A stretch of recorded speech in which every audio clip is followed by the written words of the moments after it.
전북 특별자치도 시대 일자라는 일꾼이 필요합니다. 존경하는 전북 도민 여러분, 그리고 전주 시민 여러분, 정운천 국회의원입니다. 지난주 민주당 경선 결과에 따라 22대 총선 전주시을 각 당의 후보자가 확정되었습니다. 민주당 중앙당 전략에 따라 총선이 불과 40여일 앞두고 지역에 대한 아무 이해도 없는 검사 출신을 민주당 후보로 결정했습니다.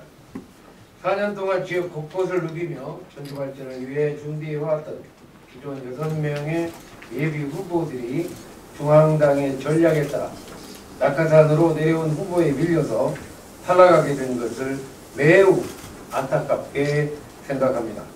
아무런 준비도 되지 않는 낙하산 후보 공천은 전주 시민들에 대한 예의도 아닙니다. 지난 1월 특별자치도라는 새로운 운동장이 만들어졌습니다. 그러나 여전히 우리 전북의 지역경제는 너무 어렵습니다. 자영업자, 소상공인들의 사투는 너무 안타깝고 민생 역시 너무도 어려운 시기를 겪고 있습니다. 전북 발전과 지역 경제를 살리는 것보다 더 중요한 게 뭐가 있겠습니까? 전북 특별자치도 시대, 이제 싸움꾼이 아닌 일꾼이 필요합니다. 존경하는 전북 도민 여러분, 전주 시민 여러분, 22대 국회에서는 전북 특별자치도의 꽃을 피우겠습니다. 첫째, 전북 국가예산 12조 원대 시대를 열겠습니다. 먹고 사는 문제를 해결하고 전북 특별자치도의 성공 시대를 열기 위해서는 전북 특별자치도에 걸맞는 막대한 예산 폭탄이 절실합니다. 국가예산이 있어야 새만금 국제공항, 신항만, 새만금 전주광 고속도로, 전주 김천철도 등 전북에서 추진하고 있는 현안 사업들을 원활하게 추진할 수 있습니다. 정부 여당과의 소통 창구도 없는 여당, 야당 일색으로는 타시도와 경쟁하는 데 힘을 쓸 수가 없습니다. 정운천 등원 후 여야 쌍발통 협치의 성과들을 보면 답은 나와야겠습니다. 헌정사상 전후무한 7년 연속 예산 결산 위원으로서의 검증된 경험과 전북 최초 보수정당 3선 국회의원의 힘으로 특별자치도 시대에 맞는 국가예산을 꼭 만들어 보겠습니다. 둘째, 전북 특별법을 완성시키겠습니다. 지난 22년 전북 특별법 제정, 그리고 지난해 전북 특별법 전부 개정으로 전북의 특색을 살린 333개의 특례들이 반영되었습니다. 그동안 전북이 주력해온 농생명산업과 산업의 경험과 노하우에다가 첨단 기술 및 전북형 특례가 더해져 전북 특별자치도가 세계적인 생명경제 도시로서의 도약을 앞두고 있습니다. 그러나 이제 막 밑그림이 그려졌을 뿐 그에 걸맞는 알찬 내용들을 더 담아내야 전북 특별자치도가 더 높이 도약할 수 있습니다. 이를 위해 지난해 개정 당시 담아내지 못한 주요 특례들을 다시 검토하고 새롭게 담아낼 특례들을 발굴하고 있습니다. 고도화된 자치권 실현을 위한 안정적인 재원 발굴 방안, 5대 핵심 산업 육성, 인구 감소 대응 방안 등 앞으로 추가해야 할 특례들을 구체화하고 22대 국회 개원 직후 곧바로 2차 개정 작업을 추진해서 제대로 된 전북 특별자치도의 성공시대를 열겠습니다. 셋째, 전북 특별자치도의 성공과 발전의 90점 전주완주 통합을 이루어내겠습니다. 지난 1997년, 2007년, 그리고 2013년 총 3차례에 걸쳐 전주완주 통합을 추진했지만 모두 실패했습니다. 충북의 청주시와 청원군, 경남의 마산시와 창원시, 시내시의 통합이 충북과 경남의 발전을 이끌었지만 전주시와 완주군의 통합을 이뤄내지 못한 전북은 제자리 걸음을 걷고 있습니다. 전주시와 완주군의 통합은 전북특별자치도의 성공과 발전을 위한 구심점으로서 그 어느 때보다 절실한 상황입니다. 올해 시행되는 전북특별법을 통해 도지사에게 시군의 통합을 건의할 수 있는 권한이 부여되며 이를 통해 전주 완주 통합을 추진할 수 있습니다. 전주 완주 통합 지금이 기회입니다. 도지사가 건의하고 집권 여당 국회의원이 중앙에서 끌어주면 전주 완주 통합을 이루어낼 수 있습니다. 싸움꾼이 아닌 전북 발전을 위한 진정성 있는 일꾼 정운천이 해내겠습니다. 넷째, 저희 을 지역구인 효자, 삼천, 서신동의 지역 현안들도 꼼꼼히 챙기겠습니다. 파크 골프장 확장 및 신규 건립, 정화조 및 주차장 설치, 테니스 코트 확장, 실내사 야구 연습장 건립 등 이미 해결했어야 됐어야 하는 지역민들의 생활 속 요청 사항들도 꼭 챙기겠습니다.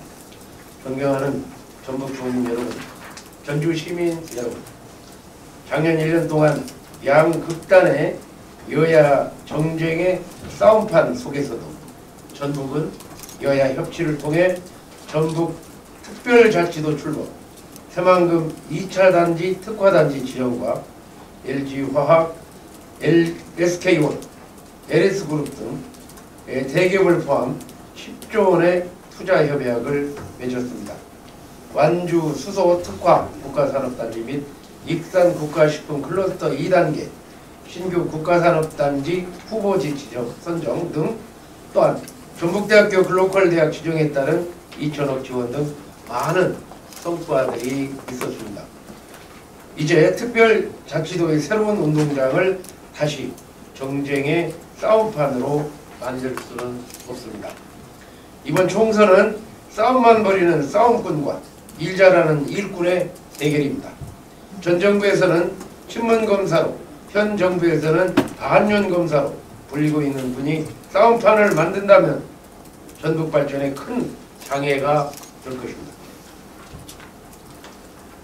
저는 우파 불모지인 전주에 내려와 10여 년을 전북 발전을 위해 노력했습니다.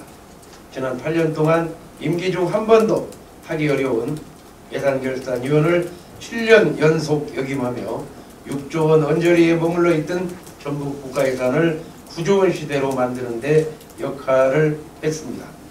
전북 발전을 위해서라면 당론에 반하는 것들도 민주당의 협조에 적극적으로 힘을 모았고 국민의 힘을 설득했습니다. 좌도 우도 아닌 오로지 전북 발전에만 혼신의 노력을 다했습니다. 전북 10명의 국회의원 중 1명이라도 정운천을 당선시켜 주시면 전북을 대표하는 여당 3선 국회의원으로 대통령과 총리를 직접 만나서 담판을 통해 전북 현안들을 꼭 해결하겠습니다. 감사합니다.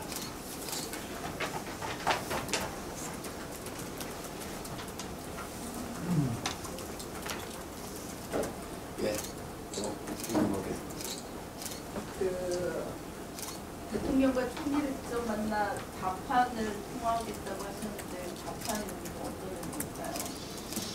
제가 후보 시절에 공정과 상식만 갖고는 안 된다. 국민 통합을 통해서 대한민국을 끌고 가셔야 된다. 그런 얘기를 통해서 김대중 대통령의 그 통합 정신을 이어받자 해가지고 제가 모시고 목포의 1박 2일 그리고 선거 기간 동안에 2시간을 배를 타고 하이도 김대중 선생 탄신 태생지 하이도에 가서 갔다. 가면서 오면서 2시간 이상 여러 얘기들을 전북 현안에 대해서 얘기를 했습니다. 이번 선거가 끝나고 이제 비로소 국민 통합으로 새로운 미래를 열어갈 것입니다. 그렇다면 제가 지금까지 해온 국민 통합, 지역주의를 극복하고 국민 통합의 아이콘으로 대통령과 직접 여러 가지 현안들을 담판 또는 대화를 통해서 해결할 그런 창구가 새로 만들어질 것입니다. 지금까지는 제가 비례대표로 직접 만나거나 국무총리는 직접 만날 수 있었지만 물론 대통령도 만나기는 했죠. 만나긴 했지만 이제는 힘을 가진 전북을 대표하는 어떻게 보면 또 호남 전체 지역에서 여당이 당선될 확률이 있는 데는 여기 하나밖에 지금 없습니다. 따라서 전남북, 광주 통틀어서 500만을 대표하는 여당 국회의원으로서 총리, 대통령과 담판을 지을 수 있는 힘을 제가 가지고 있습니다.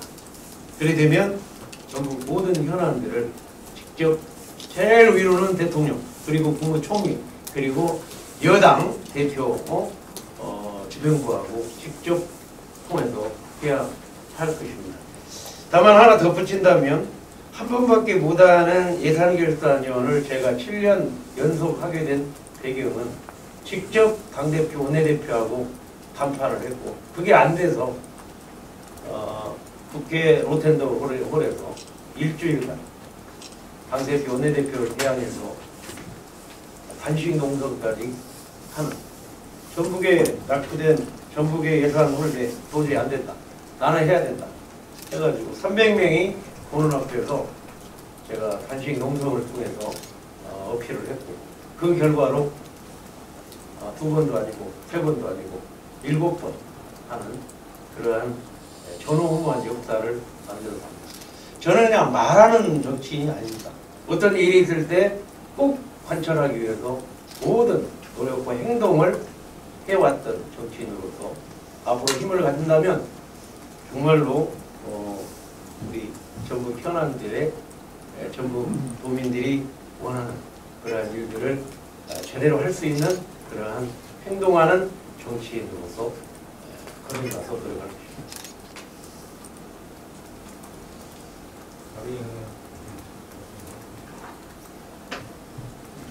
말씀하십시오.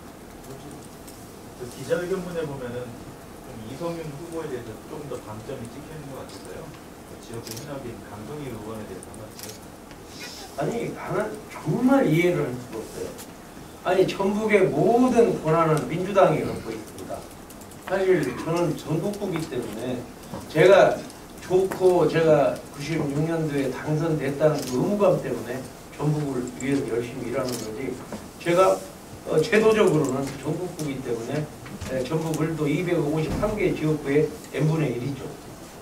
근데 이렇게 했는데 아니 전북에서 협치를 지금 해가지고 특별자치도 만들고 2차전지 만들고 10조 기업이 내놓는 이러한 협치의 연장선상에서 왜 이성윤 후보가 전주에 내려와서 싸움판을 만들어야 되느냐. 아니 서울에 올라가서 얼마든지 서울에 비례대표로 가든 서울에서 가야지. 지금 힘도 없는데 여야가 그냥 해가지고 협치를 해서 이렇게 만들고 하는 과정에서 앞으로 만약 이성윤 후보가 되어버리면 만약 저는 여야 협치는 물 건너갑니다. 그러면 여기에 도지사나 여기에 고급 공무원들이 서울에 올라가서 무슨 명함을 내놓을 수가 있겠습니까? 싸움판에 어떻게 우리의 실익을 만들어낼 수 있겠습니까? 또 강성희 후보도 마찬가지죠. 아니 윤석열 정권 종식, 정권 심판 좋습니다. 그 심판은 심판대로 지금까지 180석 가지고 있는 민주당이 계속 했죠. 지금은 민주당 대표가 목표가 151석이라고. 또 151석이라면 힘이 훨씬 줄어들 텐데 여기 초선 가지고 올라가서 참 안타까워요. 자기가 뭐 다 하겠다? 아니 국회라는 것도 엄연한 질서가 있고 제도가 있고 또 교섭단체끼리 서로 합의에 의해서 모두 일어나가지 민주당 일당 독재할 수가 없죠. 중앙에서는. 그럼에도 불구하고 지금까지 공수처 만들고 검찰 개혁한다고 다 만들어 놓은 것들이 새로 만들어 놓은 것들이 과연 검찰 개혁에 얼마나 플러스가 됐는지 저는 거기에 대해서 몰입하는 이성윤 후보나 강성희 후보, 제발 좀 전북 발전을 어떻게 할 것이냐, 이거를 구체적으로 그분들한테 묻고 싶어요. 과연 국회에 가서, 국회의원은 국회의장 안에서 어떤 전북 발전을 위해서 일을 해야 되는 게 제일 첫 번째 문제입니다. 바깥에 나와서 뭐 소리 지르고 농성하고 이런 등등은 국회의원으로서는 아니죠. 그건 운동가들이 하는 일이고, 국회의원은 국회의 제도 속에서 제대로 일을 해나가는 그런 면에서는 저는 10년 동안 오로지 그 일을 해오는 일이고, 그 결과를 성과를 만들어냈기 때문에 강성희 의원이나 우리 이성윤 후보나 이런 분들은 지금 특별자치도 시대정신에 맞지 않다. 시대정신에 맞는 것은 가장 낙후된 충청남도가 5,900만 원, 우리가 3,200만 원 JRDP로 제가 프랭카도 주셨을 겁니다. 이걸 어떻게 살려낼 거냐 하는 거를, 이것도 여당만 갖고 안 되고 야당만 갖고 안 되니까 협치를 통해서 힘을 모아야 되는데, 그 성과를 작년에 크게 보여줬습니다. 보여줬다면 그 연장선상에서 우리 전북의 낙후된 전북을 살려내는데 거기에 필요한 사람이 누군가, 그분을 선택하는 것이 돼야 되지 않나, 저는 그렇게 생각하고 거기에 대한 방점을 찍고 이번에 마지막이라고 생각하고 출전하게 됐습니다. 질문 하나 드릴게요. 그 삼전 대결에서 예전에 한번 승리하신 적 있잖아요. 당선되셨잖아요. 2016년에. 예. 네, 이번에도 지금 3파전으로 예상이 되는데요. 강성희, 이성윤 둘 중에서 본인한테 가장 좀 이렇게 위기가 되겠다. 둘 중에서 가장 강한 사람이, 가장 견제되는 사람이죠. 근데 제도 속에서 보면 강성희 진보당 한 사람 갖고 서울에 올라가서 뭘 하겠습니까? 그건 제도 속에서 보면 아무 일도 할 수 없어요. 그렇다면 할 수 있다면 이성윤 후보가 일을 할 수 있죠. 아, 그 뜻이 아니고요. 근데 아니, 그러니까 그렇기 때문에 더 강적이라고 하면 큰 민주당 후보가 더 강적이라고 볼 수 있죠. 당연히. 근데 너무 갑자기 내려와서 저도 어리둥절할 지금 한 상태예요. 여기서 그 프레임에서 서로 말씀하니까 발전이야 네. 프레임 어떻게 되세요? 그러니까 이제 전북 도민, 우리 수준이 높은 전북을 우리 지역구 국민들이 과연 내 삶을, 내 경제를 어떻게 살리는데 방점을 줄 거냐 하는 그러한 특별자치도 시대의 시대정신에 맞는 사람은 곧 일 잘하는 일꾼이다. 저는 이렇게 생각을 합니다. 그러면 강성희 후보나 이성윤 후보가 지금 윤석열 검찰 정신한다 하죠. 빠르게 끝내겠다 하죠. 헌법 위반입니다. 뭘 크게 헌법 탄핵적인 헌법 위반도 없는데 종식한다? 그거 소리만 내는 거죠. 그럼 3년 동안 싸움만 하죠. 싸움만 한다면 싸움 속에서 전북의 협치가 되겠습니까? 여당이 한 명도 없는데 무슨 협치가 되겠습니까? 아무 일도 해낼 수가 저는 없습니다. 여기는 야당만 10명 갖고 올라가서 과연 그 초선 의원들이 또는 진보당 재선이라도 한 명 올라가서 뭐를 하겠습니까? 그래서 저는 이번에 프레임은 일 잘하는 일꾼을 뽑느냐, 싸움 잘하는 싸움판 속에 싸움꾼을 뽑느냐의 선택이다. 이렇게 딱 한마디로 정의를 내릴 수 있겠습니다. 지금 우리 국민의힘이 이번에 선거구 10곳에 모두 후보를 냈잖아요. 그래서 이 유권자들이 아무래도 국민의 후보로서 가장 선수시니까 유권자들이 어떻게 국민의힘 후보들을 좀 바라봤으면 좋겠나요? 제가 그래서 우리 도당 중앙당에서 양쪽 날개로 날아야 된다. 한쪽 날개로만 안 된다. 그러니까 국민들이 생각할 때 왜 이렇게 낙후됐는가? 왜 충남은 5,900만 원인데 우리는 3,200만 원이냐? 한번 의문부호를 갖고 얘기를 해볼 수가 있죠. 그거는 정치 구조가 일당 독주 때문에 가장 큰 피해를 입었습니다. 그러니까 우리 의원 후보들이 다 냈으면 그거 함량이 어떠냐도 중요하지만은 최소한 선거에 나올 수 있는 공영자금을 좀 다시 되돌려 받을 수 있는 좀 제발 15% 이상이라도 좀 주었으면 좋겠어요. 그래야 그 다음에라도 좀 함량이 높은 후보들이 나올 거 아닙니까? 저는 제가 가장 걱정하는 것은 제가 10여 년에서 여기 좀 지켜왔는데 저 떠나고 나면 과연 누가 이렇게 지켜서 뭐 할 수 있을 수 있는가 굉장히 저거예요. 그래서 제도적으로 투표율 제도를 도반을 3번이나 냈는데도 아직 그게 안 돼서 매우 안타까운 일인데 어쨌든 이번 10명이 냈으니까 제발 좀 15% 이상 아예 전략적으로 좀 주십사 하는 부탁을 드리고 싶습니다.